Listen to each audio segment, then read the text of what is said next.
Chapter 26. The divisions of the gatekeepers. From the Korahites, Meshelemiah, son of Kori, one of the sons of Asaph. Meshelemiah had sons: Zechariah the firstborn, Jediael the second, Zebediah the third, Jathniel the fourth, Elam the fifth, Jehohanan the sixth, and Eliahoenai the seventh.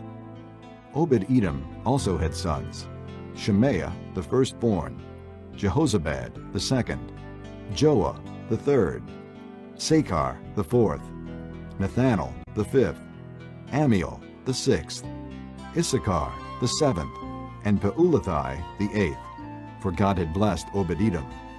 His son Shemaiah also had sons, who were leaders in their father's family because they were very capable men. The sons of Shemaiah: Othni, Rephael, Obed, and Elzabad. His relatives Elihu and Semachiah were also able men. All these were descendants of Obed-Edom. They and their sons and their relatives were capable men with the strength to do the work, descendants of Obed-Edom, 62 in all. Meshelemiah had sons and relatives who were able men, 18 in all. Hosa the Merarite had sons: Shimri the first, although he was not the firstborn, his father had appointed him the first; Hilkiah the second, Tabaliah the third, and Zechariah the fourth. The sons and relatives of Hosa were 13 in all. These divisions of the gatekeepers, through their chief men, had duties for ministering in the temple of the Lord, just as their relatives had. Lots were cast for each gate, according to their families, young and old alike. The lot for the east gate fell to Shelemiah. Then lots were cast for his son Zechariah, a wise counselor, and the lot for the north gate fell to him. The lot for the south gate fell to Obed-Edom, and the lot for the storehouse fell to his sons. The lots for the west gate and the Shalaketh gate on the upper road fell to Shuppim and Hosa.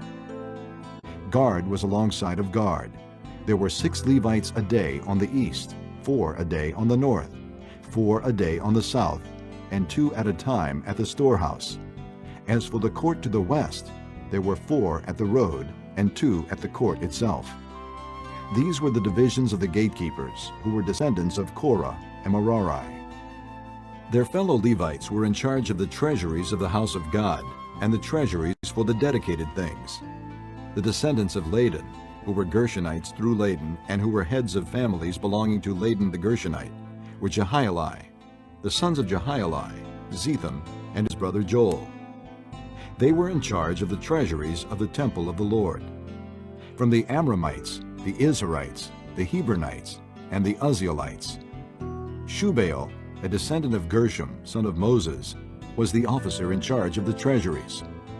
His relatives through Eliezer: Rehabiah his son, Jeshaiah his son, Joram his son, Zichri his son, and Shelomith his son.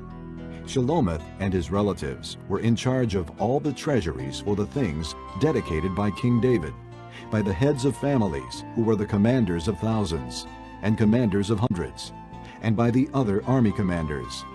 Some of the plunder taken in battle they dedicated for the repair of the temple of the Lord, and everything dedicated by Samuel the seer, and by Saul son of Kish, Abner son of Ner, and Joab son of Zeruiah, and all the other dedicated things were in the care of Shelomith and his relatives. From the Izharites, Chenaniah and his sons were assigned duties away from the temple, as officials and judges over Israel. From the Hebronites, Hashabiah and his relatives, 1,700 able men, were responsible in Israel west of the Jordan for all the work of the Lord and for the king's service. As for the Hebronites, Jeriah was their chief, according to the genealogical records of their families. In the 40th year of David's reign, a search was made in the records, and capable men among the Hebronites were found at Jazer in Gilead. Jeriah had 2,700 relatives, who were able men and heads of families, and King David put them in charge of the Reubenites, the Gadites, and the half-tribe of Manasseh, for every matter pertaining to God and for the affairs of the king.